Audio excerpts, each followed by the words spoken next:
kita ketemu lagi hari ini. Tentunya di pagi hari ini kita boleh bertemu untuk beribadah, memuji dan memuliakan nama Tuhan dengan penuh sukacita. Amin. Gak kedengeran suaranya amin? Iya, gak kedengeran. Cuman dilihat di kamera. Lalu Safari percaya pagi hari ini setiap kita boleh mempersiapkan diri dengan baik, dengan sungguh untuk setiap kita boleh datang untuk beribadah bersama Tuhan. Mari kita sama-sama menaikkan pujian ini. Bahwa Tuhan kita, Tuhan yang besar. Mari kita memuji dan memuliakan nama-Nya.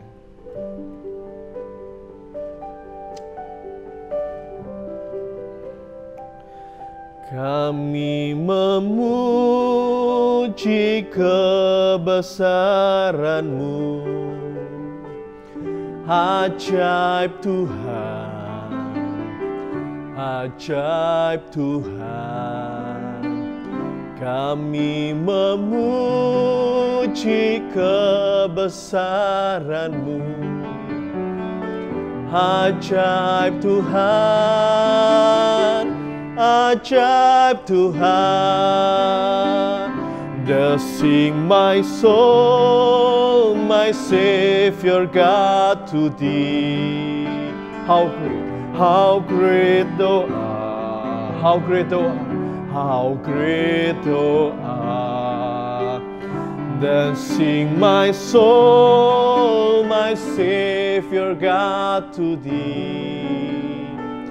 How great Thou art, how great Thou art, how great Thou art, how great Thou art, how great Thou art, how great Thou art, how great Thou art, how great Thou art.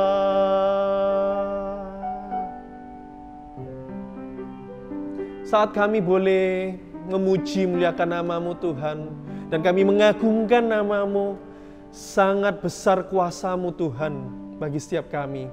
Kami percaya Tuhan, pagi hari ini ketika kami boleh datang beribadah di rumah kami masing-masing, kami percaya semuanya ini akan mendatangkan sebuah kebaikan Tuhan.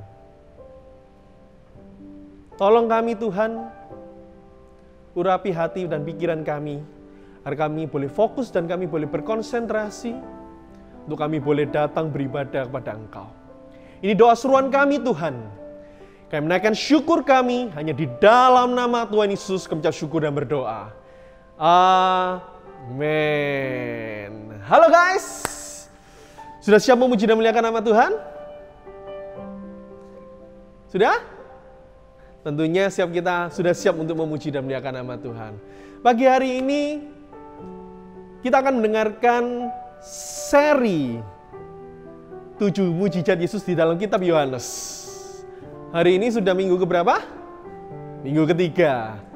2 minggu yang lalu, minggu cerita yang pertama sama kedua, Lause John yang cerita. Hari ini Lause Ferry yang cerita di mujizat yang ketiga. Tapi sebelumnya kita mau pujikan sebuah lagu. Biarlah pujian ini mengingat kembali kepada setiap kita bahwa setiap mujizat yang boleh terjadi itu bicara tentang Tuhan. Sebagai Tuhan, sebagai juru selamat dan Mesias yang hidup hingga hari ini. Kita naikkan pujian ini bersama.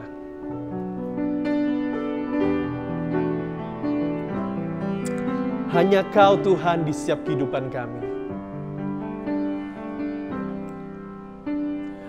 Hanya Kau Tuhan di hidupku. Kau berikan hidup yang baru. Darah-Mu menyucikan, pulihkan hatiku. Nyatakan Kaulah segalanya. Engkaulah sumber pengharapan. kuasa-Mu sanggup menyembuhkan. Jiwaku pun berserah hanya kepadamu, Yesus, Kaulah segalanya. Karena salib-Mu ku hidup, karena salib-Mu ku menang. Engkau yang berkuasa sanggup untuk melakukan mujizat-Mu. Karena salib-Mu ku hidup, karena salib-Mu ku menang. Engkau yang berkuasa sanggup untuk melakukan mujizat-Mu di hidupku. Karena salib-Mu Tuhan, karena salib-Mu ku hidup, karena salib-Mu ku menang. Engkau yang berkuasa sanggup untuk melakukan mujizat-Mu. Karena salib-Mu ku hidup, karena salib-Mu ku menang. Engkau yang berkuasa sanggup untuk melakukan mujizat-Mu di hidupku.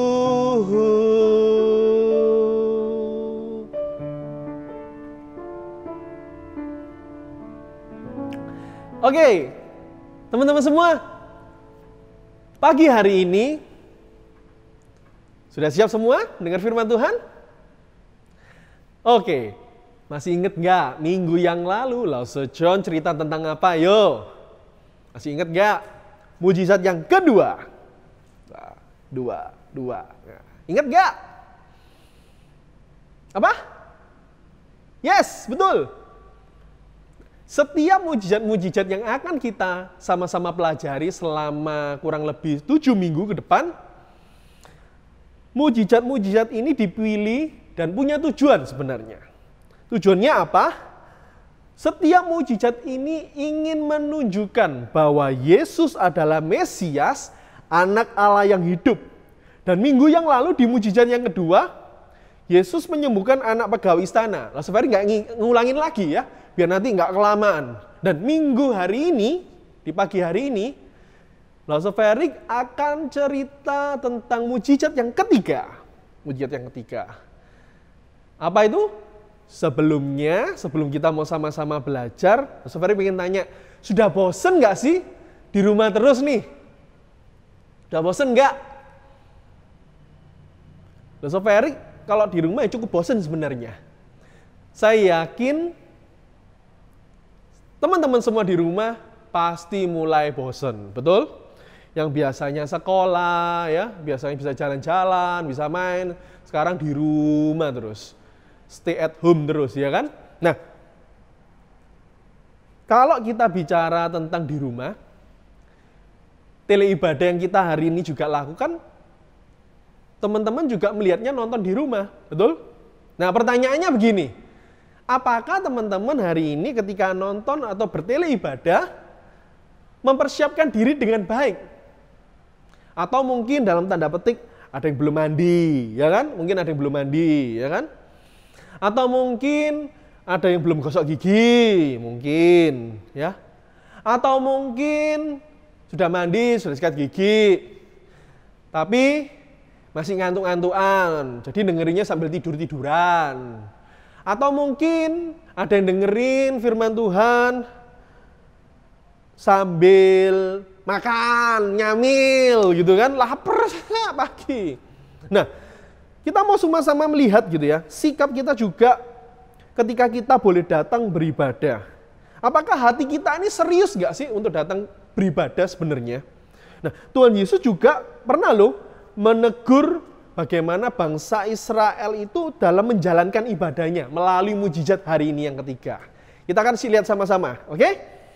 Nah, bacaan kita hari ini diambil di Yohanes 5 ayat 1 hingga ke 18. Kita nggak akan baca semua, tapi Losoferi akan ambil bagian-bagian yang penting supaya kita nggak terlalu panjang dan lebar gitu ya. Panjang dan lebar gitu ya, terlalu panjang nantinya. Oke? Nah, di cerita ini perikopnya penyembuhan pada hari Sabat di kolam Bethesda. Nah, kalau dengar Bethesda, mungkin ada yang pernah dengar, ada yang nggak pernah dengar. Sebenarnya apa sih arti dari Bethesda ini? Sebenarnya arti dari Bethesda yaitu rumah kasih karunia. Kalau bicara tentang rumah kasih karunia, berarti rumah tempat ini merupakan tempat kasih karunia. Bagi siapa? Bagi orang-orang yang sakit. Nah, menurut penelitian dari penemuan arkeologi mengatakan sebenarnya bahwa Bethesda ini tempat penyembahan dewa kesembuhan bagi bangsa Yunani. Tetapi orang-orang banyak, bukan hanya orang Yahudi, tapi banyak orang juga yang lainnya ingin meneroleh kesembuhan. Oleh karena itu, mereka datang ke sana, gitu, berharap mendapatkan kesembuhan ketika ada goncangan air di ayat yang keempat, seperti di ayat yang keempat, saat ada goncangan air itu, siapa yang cepat nyemplung dulu, gitu ya ceritanya, nyemplung ke kolam itu akan sembuh, gitu. Nah, pada saat itu Yesus melihat ada seorang yang berbaring di ayat yang kelima. Di ayat kelima dikatakan di situ ada seorang yang sudah 38 tahun lamanya sakit.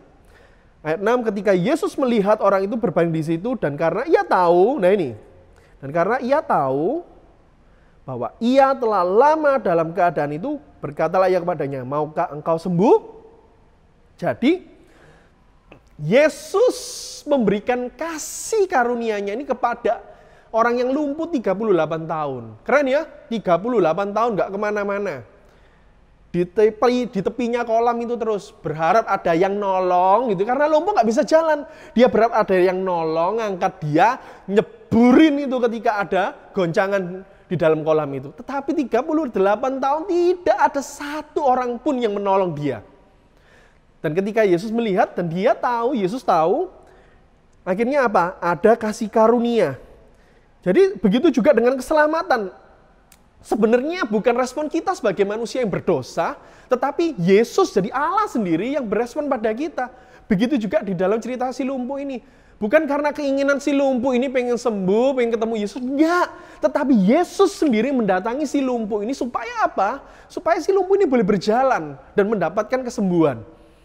Oke, di ayat yang ke-7 dikatakan, jawab orang sakit itu kepadanya, Tuhan, tidak ada orang yang menurunkan aku ke dalam kolam itu apabila airnya mulai goncang. Dan sementara aku menuju ke kolam itu, orang lain sudah turun mendahului aku. Jadi maksudnya apa? Seperti yang tadi Losoferi ngomong, gak ada yang nolong. Karena apa? Semua bingung dengan dirinya sendiri. Wah, aku pengen sembuh, aku pengen sembuh. Tetangganya yang tidur di samping kiri kanannya juga sama, punya pikiran yang sama. Pengen sembuh. Jadi ngapain harus nolong orang lain? Gua aja belum sembuh. Makanya 38 tahun. Bayangin guys, 38 tahun. Itu bayangin umurnya Losoferi aja belum 38 tahun. Jadi mulai bayi gitu ya, sampai mulai tua.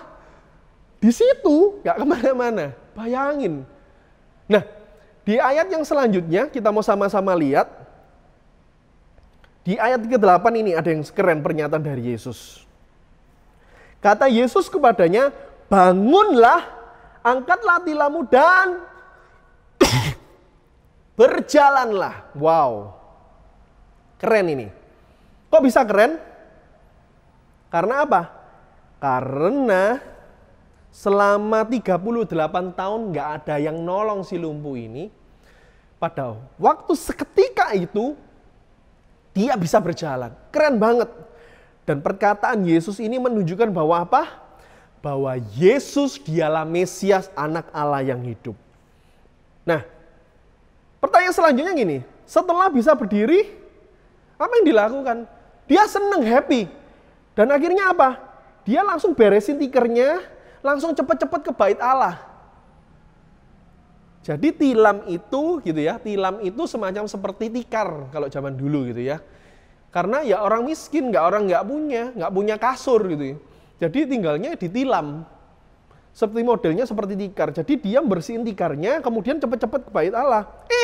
Di tengah jalan ia ditegur sama orang Farisi karena waktu itu hari Sabat. Orang Farisi ngeliat, "Hei, you, ngapain lu bawa tilammu? Ingat nggak ini hari Sabat? Tidak ada seorang pun yang boleh bekerja." Maksudnya bekerja ini apa? Mindahin barang aja nggak boleh. Jadi aturan tradisi Sabat zamannya Yesus itu sangat ketat sekali. Sampai mereka kadang lupa esensinya Sabat itu sendiri apa. Nanti kita lihat sama-sama, ya. Nah, si orang lumpuh ini nggak mau disalahin, ya kan? Dia nggak mau salah. Karena apa? Loh, aku itu disuruh orang tadi itu loh. Sing di sana itu loh. Siapa? Aku nggak kenal siapa dia. Aku disuruh dia loh. Suruh bangun, ya kan? Suruh bangun, bersihin, jalan. Ya tak lakuin. Ternyata benar bisa jalan aku. Jadi orang si lumpuh ini tidak mau disalan. Sehingga dia menyalahkan orang yang menyembuhkan. Siapa tadi? Yesus sendiri. Nah, yang anehnya bahkan setelah ketemu Yesus pun gitu ya, yang menyembuhkan kelumpuhannya itu responnya apa? Dia ngelaporin Yesus. Supaya apa? Dia nggak kembali disalahkan. Karena apa? Tradisi Sabat itu. Nah, pada saat hari Sabat itu, Yesus ingin mematahkan konsep bahwa Yesus ini ingin menghancurkan konsep pikiran orang-orang Yahudi, bangsa Israel pada saat itu bahwa apa? Hari Sabat itu, gitu ya, bukan hanya sekedar cuman tidak boleh bekerja, tetapi apa? Esensi dari Sabat itu. Seringkali orang-orang Israel pada zaman itu salah fokusnya. Ingat tradisinya, tapi lupa sama maknanya dari Sabat itu sendiri. Adik-adik jangan sampai lupa loh ya, dengan makna Sabat sendiri. Sabat itu sendiri kita mau beribadah kepada Tuhan. Nah, fokusnya kalau bangsa Israel bukan pada Tuhannya, tapi pada hari Sabatnya itu, tradisinya. Tetapi hari ini kita diingatkan kembali bahwa kita jangan lupa ingat Tuhannya. Bukan hanya ingat hari Minggunya ketika kita boleh beribadah, ibadah seperti hari ini. Nah, saya percaya, Lasafari percaya bahwa respon iman dari orang yang mendapat kesembuhan dari Tuhan Yesus ini, kalau tidak, orang lumpuh ini nggak mungkin berjalan. Meskipun Tuhan ngomong, berdiri. Kalau si lumpuh ini nggak beriman, mosok saya aku bisa sembuh. Lasafari percaya si lumpuh ini sampai kapanpun tidak akan berjalan. Tetapi karena imannya, akhirnya dia bisa sembuh pada saat itu. Nah, ada satu lagi yang penting. Orang lumpuh ini lupa berterima kasih. Ketika pertama kali di kolam Bethesda, dia sembuh, dia langsung ke rumah bait Allah. Lupa dia ngomong terima kasih, thank you. Meskipun nggak tahu namanya, paling nggak, bro, thank you ya. Gua sudah lu sembuhin. Tapi dia lupa, nggak ingat apa-apa. Sampai ketemu di bait Allah pun, dia nggak ingat terima kasih. Tambah dia ngelaporin, itu loh, ini loh, orang ini loh. Yang nyuruh aku ini loh. Jadi bukan salahku, ya orang itu soalnya nyuruh, ya aku nurut. Aku kan nggak tahu apa-apa gitu. Nah, oleh karena itu, teman-teman, hari ini Lasafari ingetin, ketika kita ditolong oleh orang, kita mendapatkan kebaikan dari orang lain, jangan lupa untuk kita boleh berterima kasih.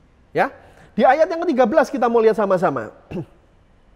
Tetapi orang yang baru sembuh itu tidak tahu siapa orang itu sebab Yesus telah menghilang di tengah-tengah orang banyak di tempat itu.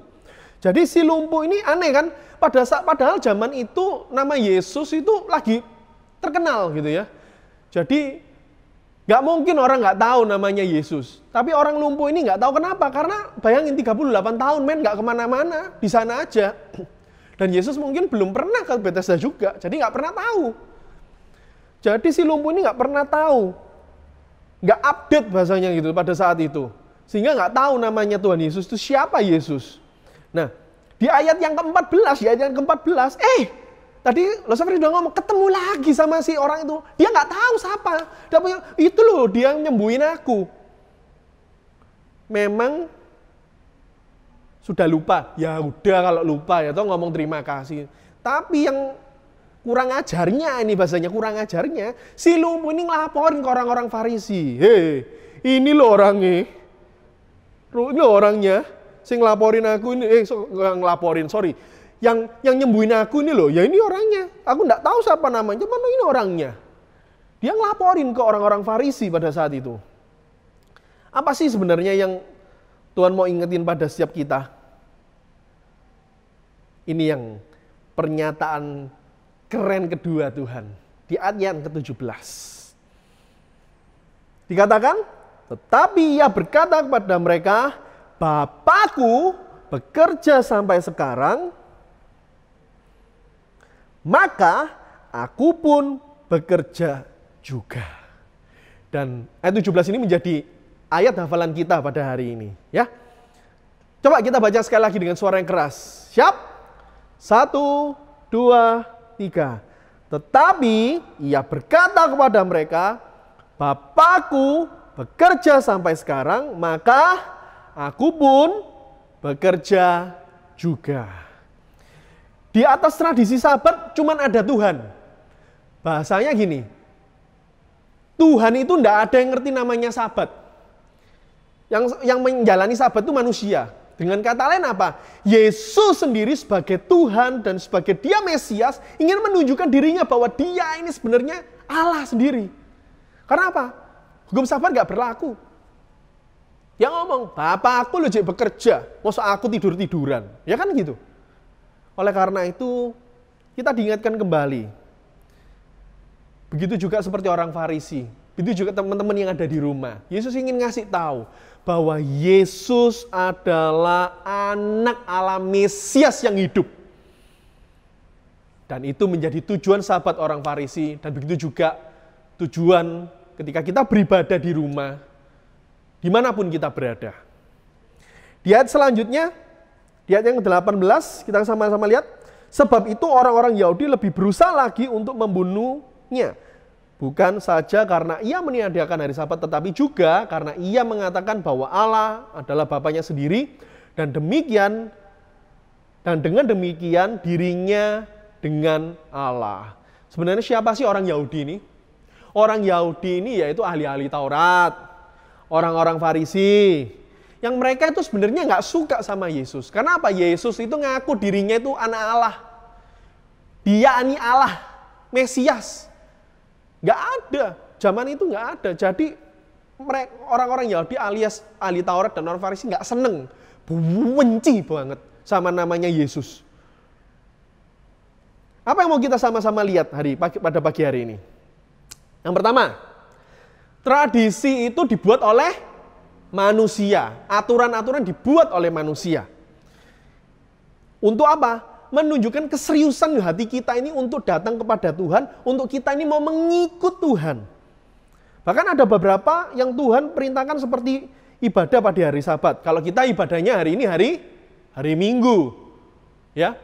Sabat kita atau hari perhentian kita hari Minggu. Tujuannya apa? Supaya kita ini beribadah kepada Yesus, kepada Tuhan. Tetapi jangan kita ini sama seperti orang Farisi. Ingat beribadahnya, tapi kita nggak ngerti esensi beribadahnya. Ya. Jadi, jangan sampai kita ini salfok, alias salah fokus. Oke, fokus kita ingat-ingat hari ini. Yang pertama, kita ingat bahwa ketika kita boleh beribadah, kita beribadah kepada Tuhan. Yang kedua,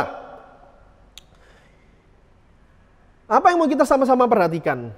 Sampai sekarang Allah kita masih bekerja. Seperti di ayat 17 nanti sebagai ayat hafalan kita.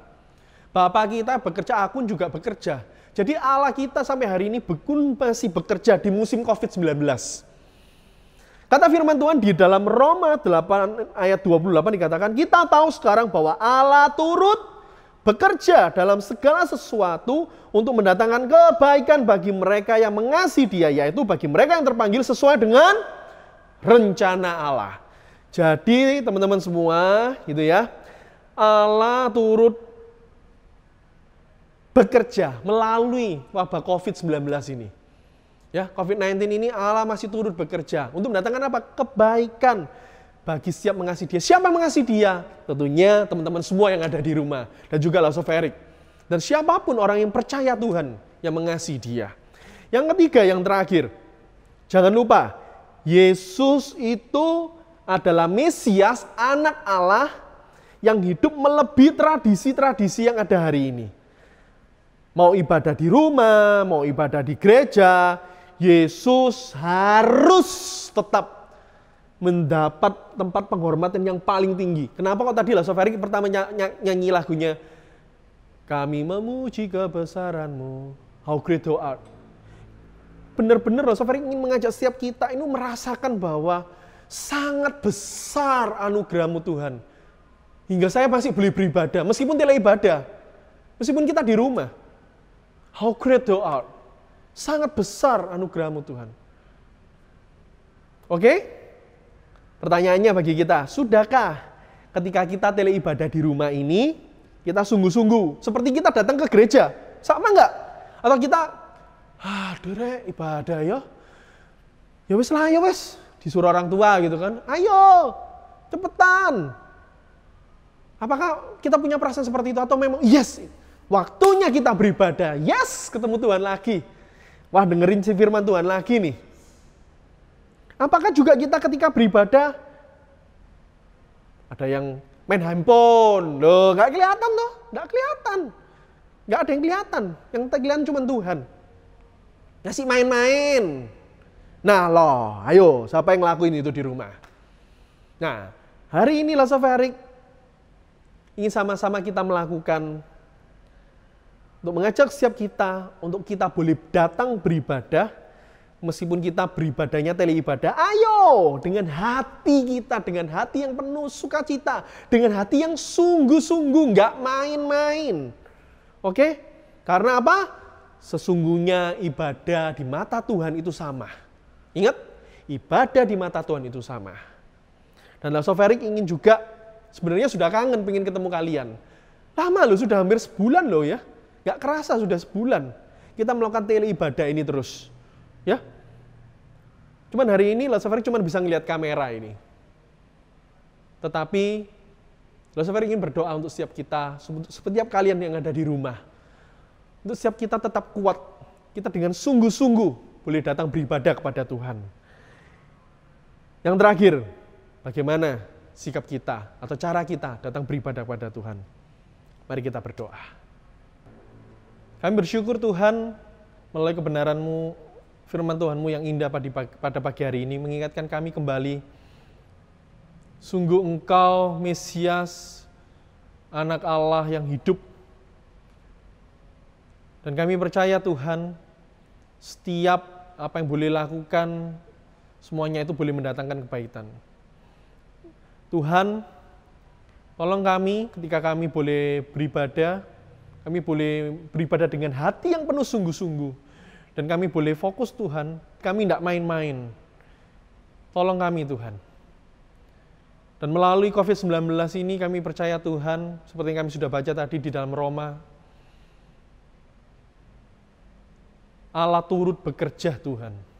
Kami percaya Engkau turut bekerja untuk mendatangkan kebaikan bagi setiap orang yang mengasihi Dia. Dan kami percaya setiap kami pun anak-anak yang Engkau kasihi. Terima kasih Tuhan. Ini doa seruan kami. Kami menaikkan syukur kami hanya di dalam nama Tuhan Yesus syukur dan berdoa. Amin. Oke. Lasoverik mau ngingetin ada beberapa hal, jangan lupa untuk mengisi worksheet yang dikirim ke orang tua kalian atau dikirim ke teman-teman semua. Dan juga kalian kalau mau sharing atau diskusi boleh ke Lausenya masing-masing atau ke Lasoverik juga boleh. Ya, terus kemudian ada proyek ketaatan yang lain. Jangan lupa ya, jangan lupa bejana untuk Tuhan. Ayo, belum buat toh? Ayo, pasti ada yang belum buat. Yang belum buat, ayo segera buat. Nanti bejana yang kita buat ini kita bawa ketika kita boleh datang beribadah kembali ke rumah Tuhan bersama-sama, ya. Oke, kita mulai hafalan kita sama-sama yuk. Di Yohanes 5 ayat 17. Nah, nanti ada muncul di layar ini ya. Yohanes 5 ayat 17. Jadi kalian nggak usah repot buka Alkitab lagi. Yuk kita sama-sama baca. 1, 2, 3. Tetapi ia berkata kepada mereka, apa? Bapakku bekerja sampai sekarang, maka aku pun bekerja juga. Sekali lagi teman-teman sendiri di rumah. 1, 2, 3. Yohanes 5 ayat 17. Tetapi berkata pada mereka, Bapakku yang di surga bekerja sampai sekarang dan maka aku pun bekerja juga. Oke? Itu hafalan kita. Untuk mengakhiri ibadah kita pada pagi hari ini, kita mau sama-sama pujikan sebuah lagu, Mengikut Yesus Keputusanku. Biarlah firman Tuhan ini mengingatkan kembali bahwa jangan lupa untuk mengikut Tuhan di dalam setiap kehidupan kita. Mengikut Yesus keputusanku, mengikut Yesus keputusanmu, mengikut Yesus keputusanku, ku tak ingkar, ku tak ingkar. Lebih cepat lagi. Mengikut Yesus keputusanku, mengikut Yesus keputusanku, mengikut Yesus keputusanku, ku tak ingkar, ku tak ingkar. Kita berdoa sekali lagi. Kami bersyukur Tuhan untuk pagi hari ini, ibadah pada pagi hari ini Tuhan. Kami boleh bersama-sama berjumpa dengan Engkau melalui kebenaran firman-Mu pada pagi hari ini. Tuhan tolong kami, agar kami boleh menjadi anak-anak Tuhan yang taat, anak Tuhan yang patuh, dan kami juga boleh menjadi anak-anak Tuhan yang selalu setia di dalam situasi keadaan apapun. Yang bersyukur Tuhan kami boleh mengakhiri ibadah kami dari awal, pertengahan, hingga akhirnya. Kami menaikkan syukur kami Tuhan, hanya di dalam nama Tuhan Yesus kami ucap syukur dan berdoa. Amen. See you guys and God bless you all. Bye.